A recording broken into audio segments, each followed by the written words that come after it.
Alrighty, you guys, check this out. I found this awesome balloon arch on Amazon the other day. Look at it. We love to have birthday parties and we spend money on balloon arches, but I am gonna do it my own. It's a DIY balloon arch, you guys, and it comes with every single thing you need to make a successful balloon arch. This is to connect the balloons so you can make a cool design. Here is a balloon arch itself, you guys. And a pump. Oh my word, this is gonna come so in handy so we don't have to blow up all of these balloons. Here is the tie downs and the stakes. And here are some more things to make a successful balloon arch. And look at these, you guys. I honestly have no idea what these are for, but we will find out.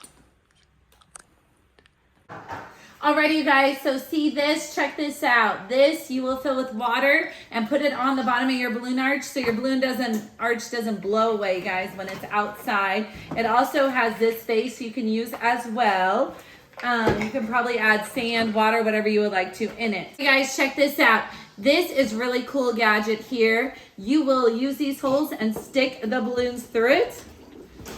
So it will make it look fuller for when you put it on your balloon arch.